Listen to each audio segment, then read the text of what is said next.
看看我家的这颗小可怜儿，这是一颗 Northern Light 系列的黄色系的azalea，应该是中文叫杜鹃花，细叶杜鹃吧，应该是。但是您看它这个花苞吧，现在是秋天了，就是它从春天一直是就是说春天的时候小花苞冒出来，就一直慢慢的长啊长啊长，但是就是一直没有打开。这一整年我就是在看着它这个花苞的过程当中度过了，然后完了夏天的有一段时间，这个应该是 Japanese beetle 干的事儿吧，这个叶子给啃得乱七八糟的。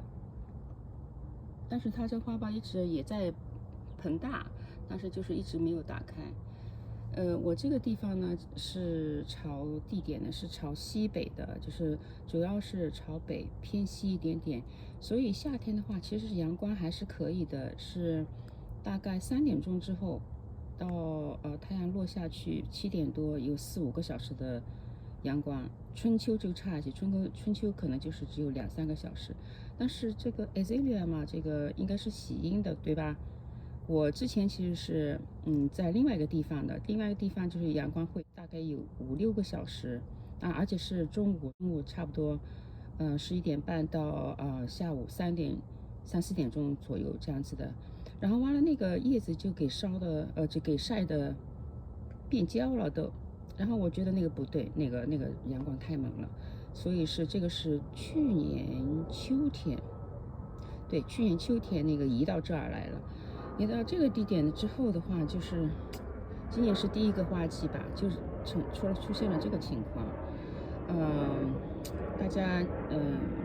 帮我分析一下这怎么回事儿这个。然后完了另外一个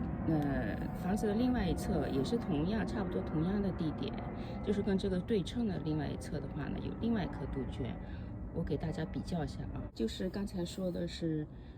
房子另外一侧的这个杜鹃，这是个阔叶杜鹃，这个是 PJM，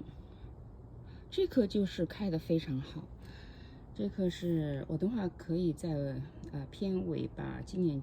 春天给它开的最好的时候拍的那个照片给大家贴上来啊，让大家欣赏一下。现在就只能欣赏它的那个秋叶了，这个秋叶其实是颜值也不错哈，这个，但是跟它的春花相比的话，就是那个春花真的是太震撼了，非常漂亮。然后这个地点的话呢，其实跟刚才说的那个不开花那个azalea的那个地点呢，其实是差不多的，也是差不多夏天的时候3、4个小时左右的阳光吧。然后完了秋冬的话就春秋的话就很少阳光的。但是它就开得很好。可能是是不是细叶杜鹃和阔叶杜鹃就是有这么大的不同呢？然后这棵其实也是移栽过2次的，就刚开始的时候，我看它的那个就是网上的介绍说是它是可以 handle 那个 half sun 嘛，我就把它栽到一个 morning sun afternoon shade 的，就是早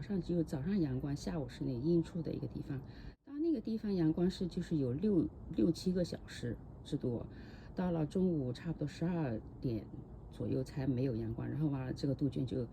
非常的那个煎熬，那个叶子就是给晒的都焦枯的一片片子掉。虽然它也开花，但是就是说看上去就长得很弱。然后完了我就把它移到另外一个阳光稍微少一点的，但是还是不行，还是就是说太晒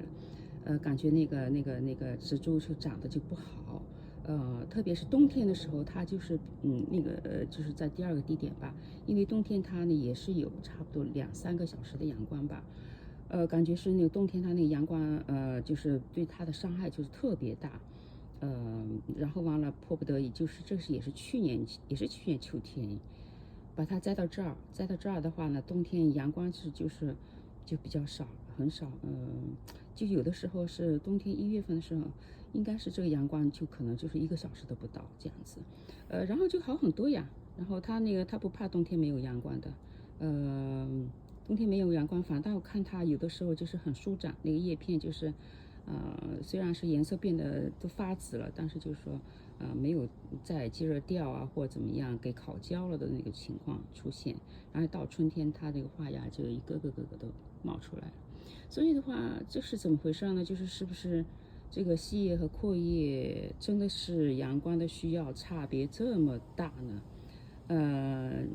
如果您有这方面的经验的话，请在留言区留言，好吧，让我们交流一下在春天时候的一个表现。第一张是4月30号拍的，那时候花朵刚刚绽放，充满了希望啊。然后第二张是5月2号拍的，之后是5月4号、5月6号，最后一张是盛放时候的样子。